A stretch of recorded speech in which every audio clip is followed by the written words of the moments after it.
Welcome to the Accelerating Operational Performance podcast. I'm Greg Schenkel, President of Unique Training and Development and Frontline Leadership Systems. And our mission here, of course, is to help you on your professional journey in terms of accelerating some of the projects that you're working on and to accelerate your career progress. This episode is brought to you by the LEAP program, Leadership Excellence Application Program, which for anyone who does our Frontline Leadership course, it gives them 9 months or up to 9 months of access for sustainability and reinforcement training. So that's the LEAP program. Today, I'm excited to welcome our guest, Kari Versace. Kari and I have known each other for probably 12 to 15 years, I think, even though we probably haven't connected in several years. I was saying that the last time that I saw Kari was probably in a restaurant while I was doing work for the commuter rail system near Los Angeles.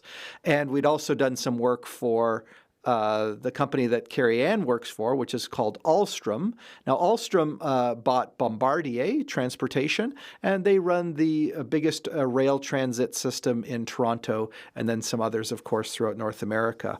So I'm excited for you to meet Kari today. She is a leadership performance and process leader for Alstom, and she's a force of nature when it comes to people leadership. She's got this amazing ability that we're going to probe in the podcast to connect with people at all levels, having worked from the shop floor to the C-suite. She's passionate about creating positive change in organizations. She's worked in everything from rail to maintenance to trades to even healthcare, and seriously, the list goes on. So if you're looking for practical tips on building a stronger team culture, improving communication, or navigating change in your organization, you don't want to miss what Kari is going to share with us today. And I guarantee that you're going to walk away with some valuable takeaways. It was a privilege to work with Kari at Bombardier Transportation, which is now owned by Alstom, and working with the frontline leaders. And again, it's been a while since we connected, so I'm really happy to reconnect with her today. Welcome to the podcast, Kari. Thank you. So happy to be here. After that introduction, I just can't wait to hear what I'm going to say. Me too. I'm excited, just like you are. And of course, if anyone needs to reach out to Kari, we'll have her email address at Alstom in the podcast notes. You can look her up on LinkedIn. And of course, if you need a rail system managed or other transportation needs, you can visit alstom.com. So, Kari, I'm just interested. One thing I always found about you, and you knew that this was one of your superpowers, is just this ability that you have to connect with people on the front lines. And given that the rail industry is very male dominated and you're working really at that frontline level with technicians and maintenance and operations people, what has been some of your secret? Why is it that you relate so well to people at the front line? Well, I think that's something that just comes very natural to some of us, right? That we tend to be a bit inductive in what we want to get done in a company, realizing that, you have to go where the work is actually being done, right?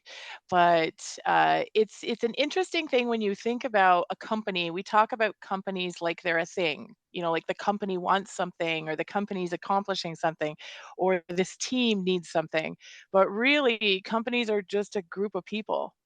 Without that group of people and those individual people, the company doesn't really want or do or exist for anything, right? So I think I just gravitated toward that because it was more sustainable. Somebody very early in my time with Alstom said, if do you touch a train for your job? And of course I said no, and they said, if you don't touch a train for your job, then you work for somebody who does. And that really stuck with me, that if we actually want anything to work, we have to start where the work is actually happening, and we have to find out and kind of pace with those folks and get some alignment there. So maybe I enjoy it. I'm a people person. I gravitate toward where the work is, the action is. I'm curious. I identify heavily with our product and our sites and our cities, but I also think it's a really effective way to start there when you're trying to ramp up performance or get better results. Yeah, absolutely. And you're right. Every operational environment, when people are distant from it, they never really have as much success. And I'm glad you mentioned that corporations are all made up. This is my latest mantra: is that everything is all made up. But at its core, people are not made up. So they really like it when you have those interactions.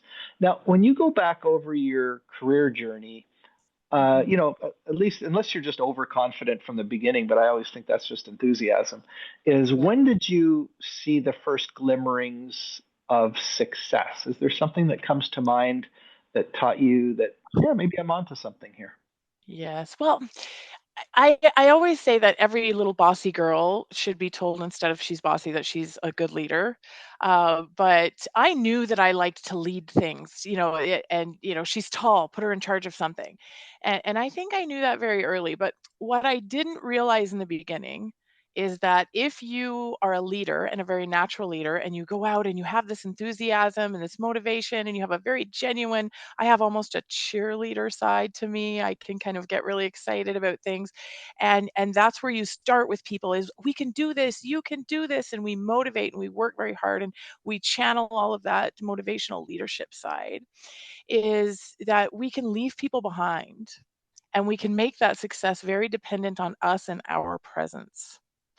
And the first real success I had, and I remember, I'm old enough, Greg, now to have an early years era in my career. Is that possible? So I I'm hear like you. yeah, That's what I am now too. Yeah. it's like for the Swifties out there, this is my early years era I'm going to refer to. But in my early years, I had all this success and excitement about doing projects, and people would say, "Oh, Hurricane Carrie's coming, and it's so amazing." And I would leave a site, and I would feel very good about it, and I would make great relationships. But a lot of those programs, when we went back to the real life, when somebody's not there doing that for you, is we weren't able to sustain some of the things that we put into place with really practical things. So what I learned at that time, and when I started to see true success, is if I would return to a project, or a person would call me years later, and we had some sustainable behavioral change or sustainable implementation. And that came from learning this concept of pace and lead. Yeah. And pace and lead, I have gravitated toward. There are times to pace, to get to know people, to level set, to really find out, what are you doing right now? Why are you doing it that way? How has it worked for you? How is it not working for you? Before jumping ahead and giving them all these wonderful pieces of advice and new projects and new visualizations and new, lean interventions, is if we pace and then we lead. And most of us are very good at one or the other. We're good at pacing and getting to know people and supporting them and saying where you are is good, and I want to learn about you and I want to listen. And some of us are better at leading. Hey, this is a best practice. We know this works. We've used it in other sites or at other locations, and we know it's going to work for you too, like a salesman. And Yeah. I always say, if you're frustrated in your implementation, ask yourself, am I leading and leaving people in the dust? Am I leading too far ahead? And is that, that horse that I'm training falling apart, falling behind because they don't think they can catch up? Or am I pacing too much? I'm not pushing us. I'm not challenging us. I'm listening too much. We're getting bogged down in kind of our victim mentality or can't move forward mentality. And if you're frustrated, you're probably staying in one of those too long. And thankfully, I figured that out very early. So I ask myself that question a lot. Yeah. No, a great perspective, and I like that. I mean, pacing also, by its nature, involves empathy, it involves rapport, Yes. and then the Yeah. leading is kind of like, hey, now that we have this relationship, can I challenge you a little bit on Yes. something? Perfect. So I like that. It's the back and forth of that. That's a great way of expressing it. Um, yeah, most of us have also had setbacks. I know I have in my Mhm. journey. Did you have a setback that you learned something from? Although it sounds like that happened a little bit early on when you were more in the cheerleader mode, and then you'd come back and they just needed you to be the cheerleader, so you were indispensable. But is there something else that was Yes. instructive to you that you learned from in your journey? I think setbacks are inevitable, particularly in our environment. Because when you're in an operational, get it done, lean environment, things are changing, resources are changing. And I think that a setback for me that ended up being, turned into a positive, and maybe that's my personality, is I really, really got to try to sugarcoat that, right? But is that we can get really caught up with what's my job and what's their job. I shouldn't have to lead safety, or I'm not in charge of quality. Leadership should be leading safety. Leadership should be leading quality. And we sort of end up in these empty classrooms and our own work not being done. And so when we're asked to pivot from something we really believe in, that can be very difficult. And so if we don't have that ability to be agile and to support people to get them into the classroom, to go and ask questions like, "Hey, we're at 62% training compliance. Why do you think that is?" Hmm. And to So it's do that, yeah, about putting it the was accountability back on the person. So yes. the learning was, I guess, from that is just when you saw things falling down, it was usually because the ownership of it wasn't transferred to the right person. Well, both sides. I think that ownership wasn't transferred, but also we tend to start right fighting when we're support functions or we're indirect to the service. So our quality folks, our business excellence folks, our safety folks, is that even leadership can sort of get in this mentality, well, I invited them, I reminded them, I told them they didn't do it, sorry. And sometimes I think that if you're going out and forming those relationships and creating a partnership to find out why that's happening, it's not handholding. It's not over supporting. I think it's okay to take on a support role and to help make it easier for people. I've coached some leaders that have gone for 2 or 3 or 4 years with horrible results in the work that they care about, and they say, "Well, I've done everything I can do. I've done everything I can do."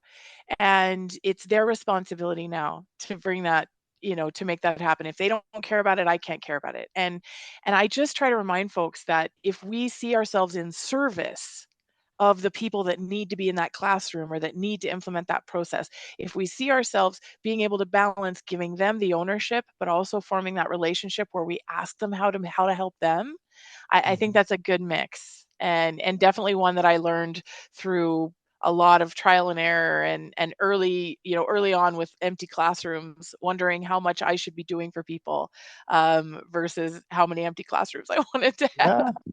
Yeah, no, that's a good point. Now, I mean, because, and I mispronounced the name. I'm not the only one who calls it Alstrom. It's really Oh, Alstom. yes. Thank you for correcting Alstom, me. Yeah, yes, Alstom. wonderful. And French company. But even going back to the Bombardier days, like we said, it tends to be very male dominated, and you have been recognized for your work in helping women be more successful in those Mhm. organizations. So, including with Bombardier Transportation, then when Alstom bought it. Um, so, what we have this image, I think, of what a more macho rail type worker would be like.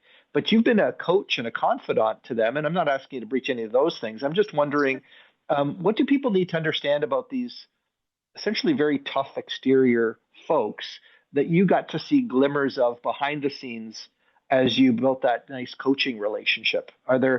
I'm just wondering how we enlighten people that Yes. say that just because people look tough on the outside does not mean that they're always tough throughout, right? Yeah, absolutely. I mean, we're all different and we all have, I mean, we have 30 just in North America, we have something like 30 sites just in my division of services. I mean, we build trains, we build systems for trains, we operate trains, we maintain trains, and it's a very different cultural environment for us even just within North America, and Alstom is worldwide and everywhere. But even just in North America, there's large cultural shifts, right? There's gender differences, there's age and generational differences. So the way that I tend to approach that, working with people that we kind of see as rough and tumble, and one of the reasons early in my career I became pretty famous for the tough room and the master of the tough room and working in these rough and tumble environments, is that for me it's all about intent and impact. Oftentimes their intent is, even though they're coming across very aggressive, they're coming across in a way that maybe another person doesn't foresee, is their intent is actually usually very positive. I want my team to know that I'm in charge and that I can help. I want them to feel secure. I want them to know I've got their back. I want them to be safe. I want them to go home at night the same condition or better than they came in. I want them to follow this process or do this work so that so they can win. I mean, winning's nice. I want my team to feel like they can win. But when you ask them what their impact is, it often doesn't match that intent.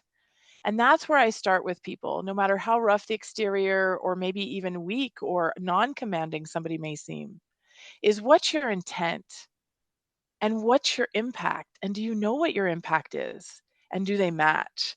And How do you line them up?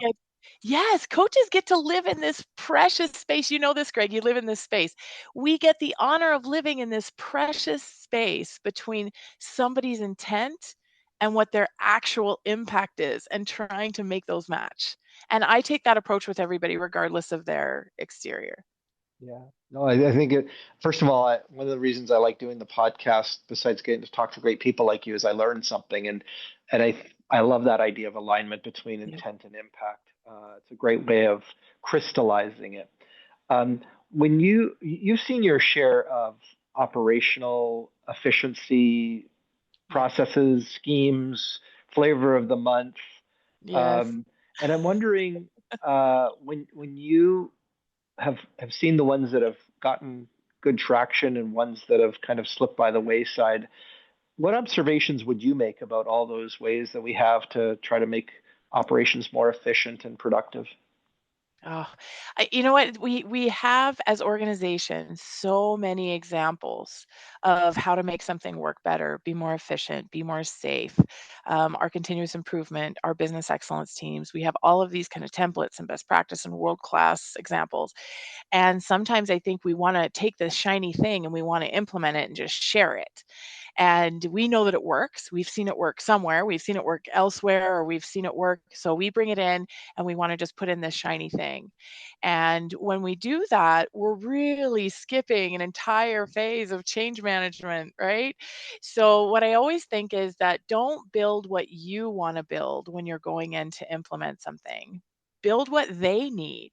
Ask what their problems are. Some of that pacing and leading, but really level setting with what are you doing now?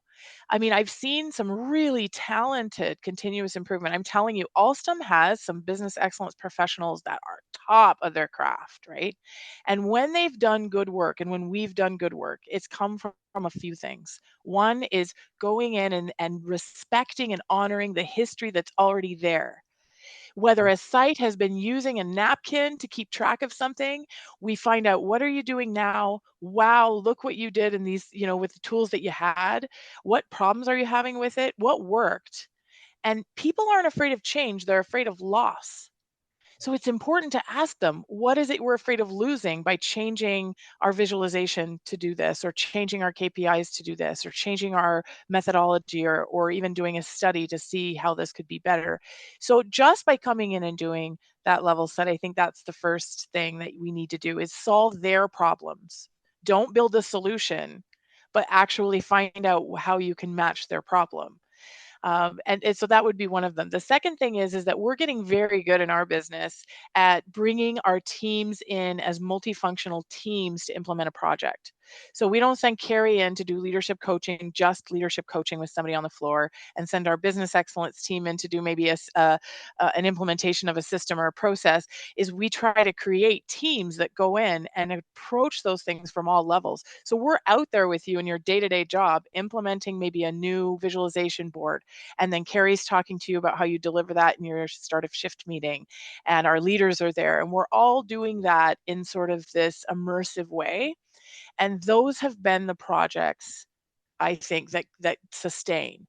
Because if you build it and you leave, you're going to be spending all of your time having them duplicate and have double systems because they're still doing it their old way. You're going to have to retrain. You're not going to get compliance. Yeah, so you have a nice way of describing it. I think that's so accessible. I think we get so excited about the potential for our project, we forget that the people will rebel against even the best sounding project if Yes. they can't see how it makes their lives easier, which goes back to being a servant leader. And you're just trying to make everybody's jobs a little bit easier, get better results with a little less stress and effort.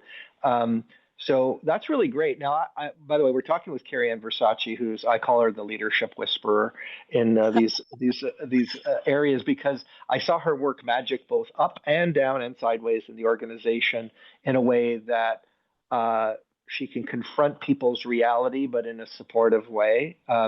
So I Mhm. do want to switch a little bit to leadership development. Now, that's where Sure. we got to collaborate together. Is you trusted us to do some of our frontline leadership training, Yes. and then you were there to supplement the coaching on the shop floor. So you have a Yes. very unique perspective because you've done your share of workshops and you've certainly done your share of supporting people who are going through other workshops. And I'm just Mhm. wondering, what insights do you have around leadership development, growing better leaders over time, what made sort of better programs better, and the not so great ones didn't have the impact. I'm just curious what your insights are around just leadership development. And isn't that the magic question in our space, right?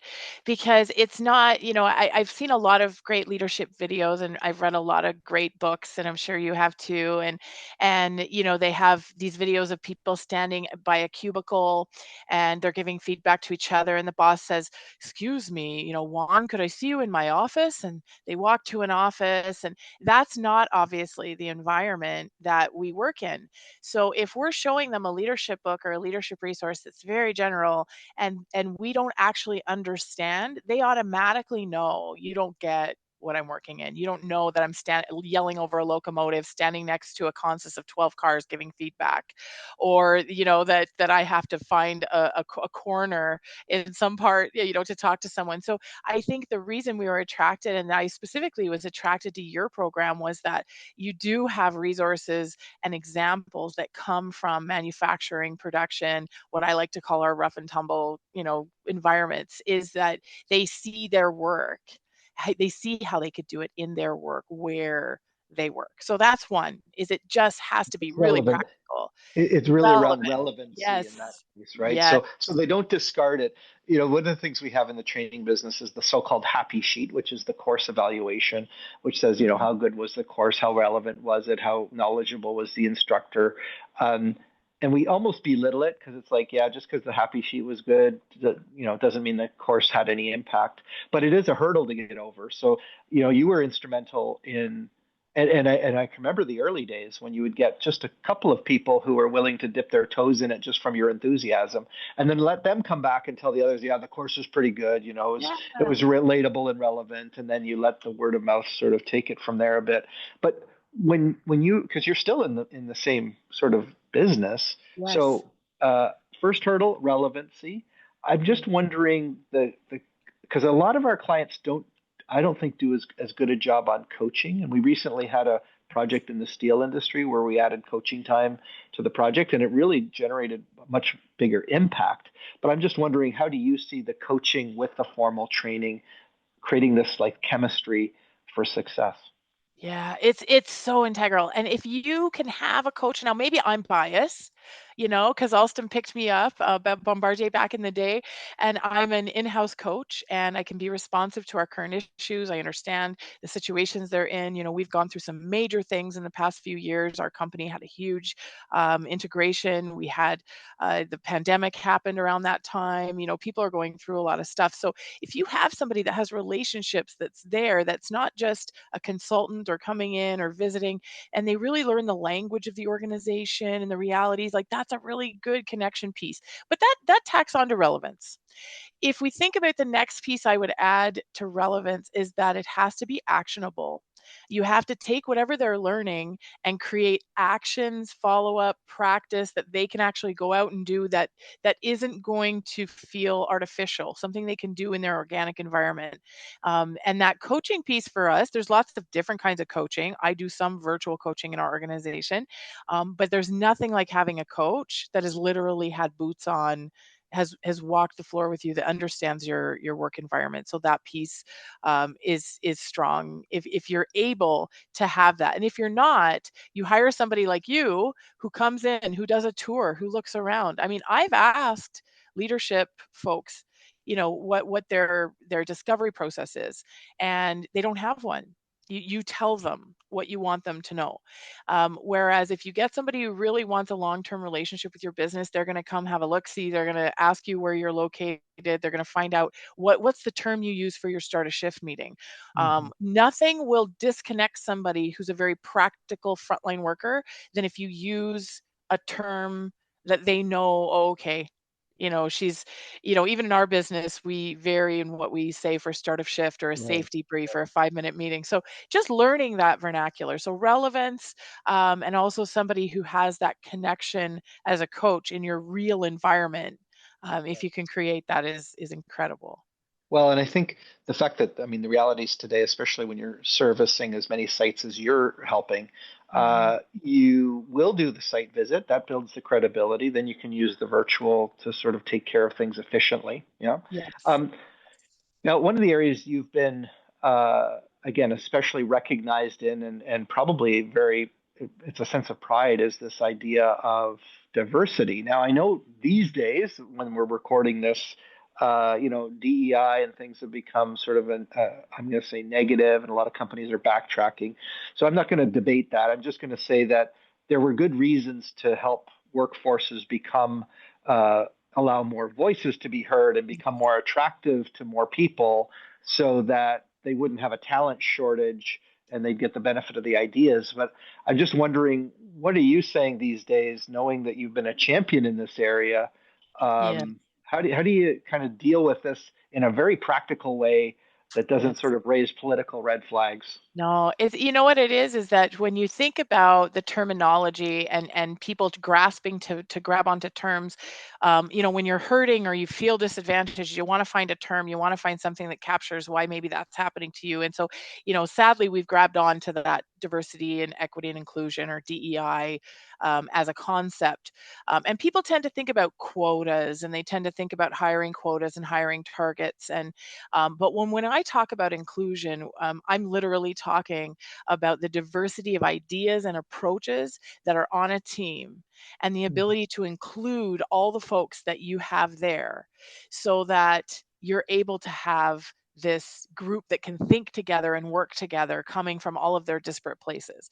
There's lots of business reasons why we should have diverse people working in, Mhm. it's not sustainable to have a non-diverse team in an organization. So we focus on the practical stuff. We ask people, who are you mentoring for your succession plan, and are they all like you?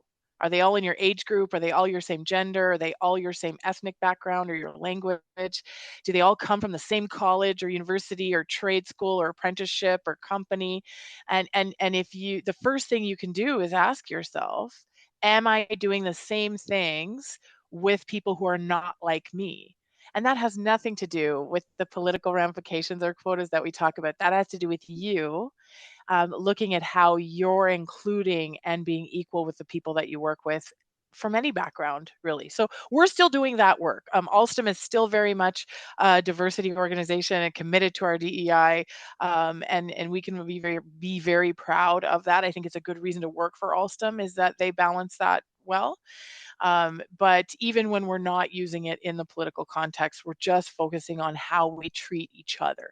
And Yeah. that's culture, right? That's your culture. So Well, we're and keeping I think you're taking the practical side of it too, which is it's the right thing to do. It's a good thing to do, and you benefit from doing it. So it doesn't have to have the. I just love the way that you said it. It's really just your culture, how you treat people, and how you get the benefit of having a culture that allows people to feel included.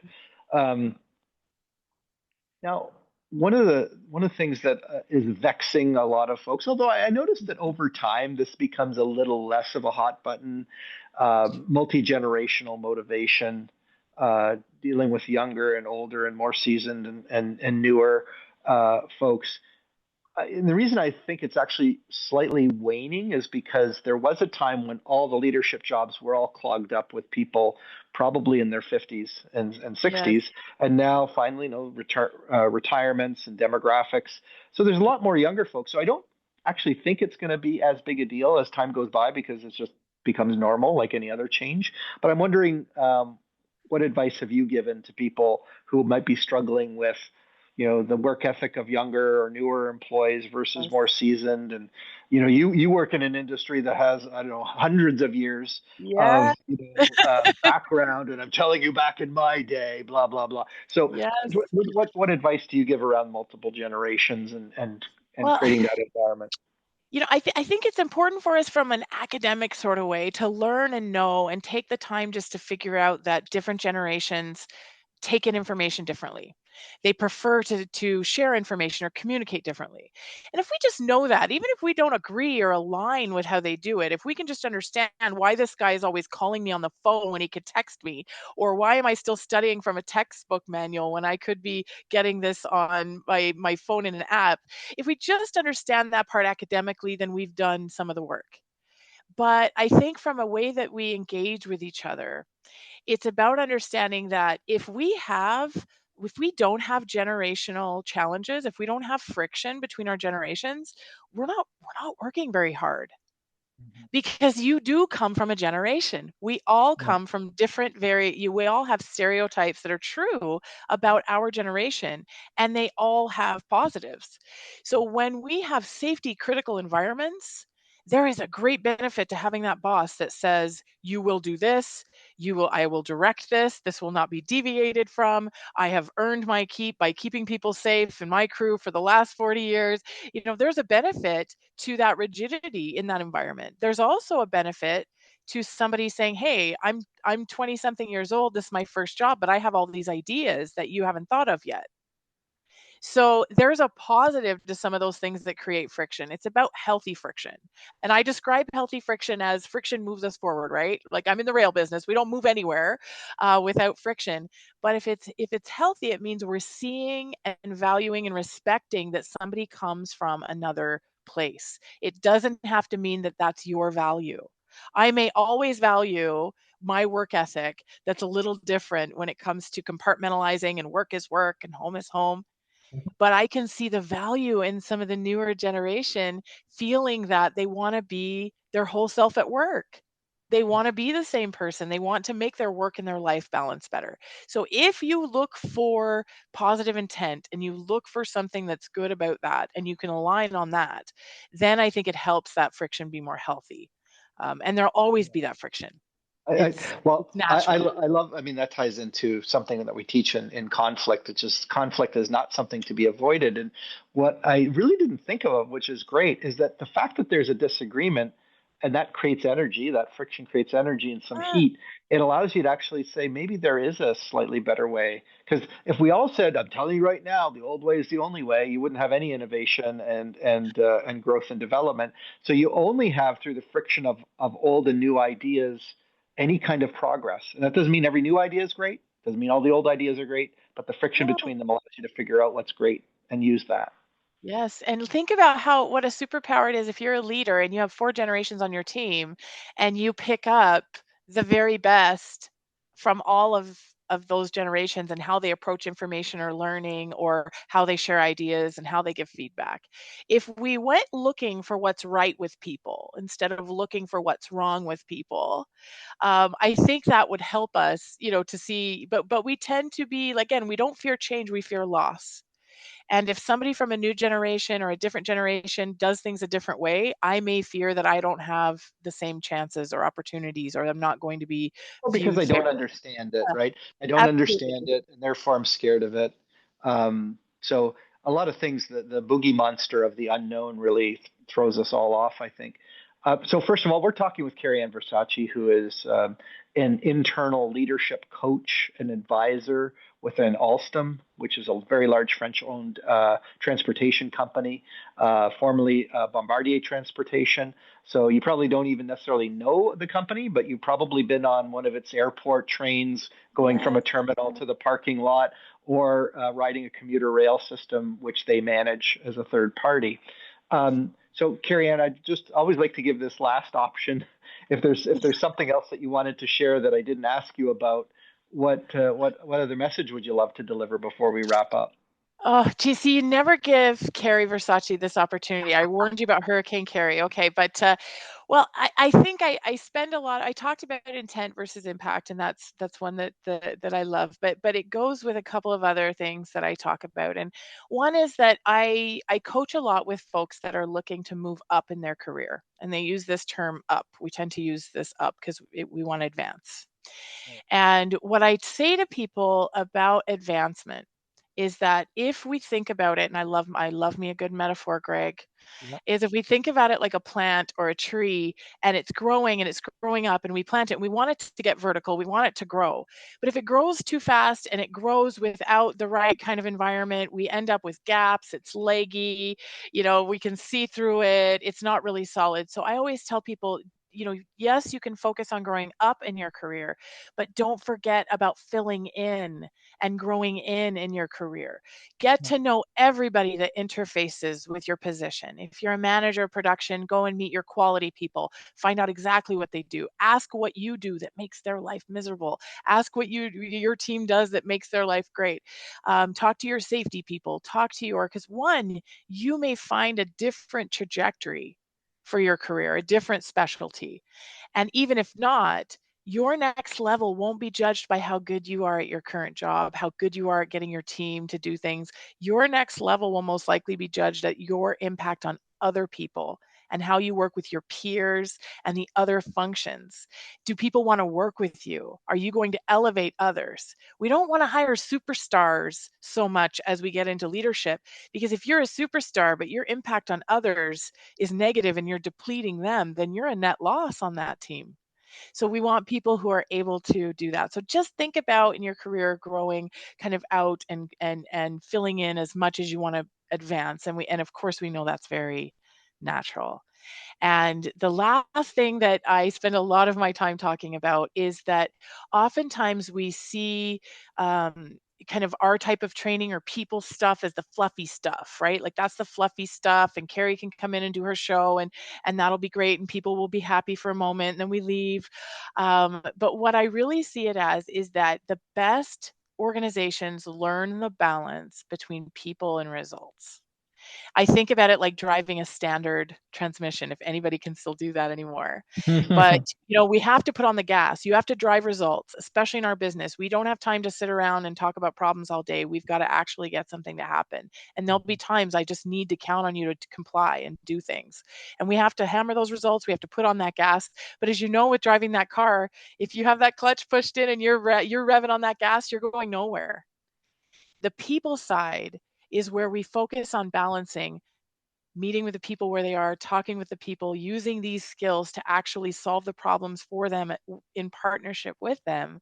And if we always think about being frustrated, if we're too much on the people side, we never get anywhere. We're not challenging, we're not winning. Right? No one ever says my favorite boss was the easy one that didn't make me work and I just sat around all day, right? We choose the fair, challenging boss that knew how to balance people and Helped us results. win and achieve. Yeah. Yeah, so that balance is where I spend my life. So I think if people do that when they go into their projects, along with some of that other kind of people activating stuff, that's sort of the magic dust. That only time I've seen quantum leaps in production, or that low hanging fruit we talk about, is really when people balance the results and the people, and they bring their teams in to do that, encompassing with the people side of the project. I see you talking with your hands a little bit. I I'm do also good at that. that. Yes, So, I do so that. one thing that, because we're in the leadership training business, and I think the day will eventually come where the soft skills topics and then this lean and operational excellence side, I don't think people really actually learn particularly well in topics because they're thinking about interactions, which is that practical piece. I think the eventual solution will be this integration. Now we're calling it OPAL, which is operational performance and leadership, because Love we it. really think they need to be mashed together a little bit more. Love I will say it's tough because the train is rolling down the tracks. Sorry, I had to mention that. But it's like we're in this momentum where we're just so used to workshops and topics, and really we should be thinking about what interactions people are having that are driving the business results and how to improve those interactions. And I think that's where you come in. So I really wanted to say thank you for taking the time. I remember now all the good reasons why I loved collaborating with you, because you're super smart, but you have a big heart, and I think the heart and the smart go together very well. So again, if you need to reach Kari, you can find her email address at Alstom in our notes here, and of course you can look her up on LinkedIn, Kari Ann Versace. So Kari Ann, thank you so much for being Thank my you. guest today. Absolutely a pleasure as always. Remember that if you need any help in your team navigating how the soft skills drive the operating results, we should be one of the resources that you talk to for all the reasons that Kari mentioned, our relevancy and our fact that we're always investigating, is there a better way of doing this? And you can start a conversation with us on our website at uniquedevelopment.com. So for now, I'd simply wish you well on your leadership journey.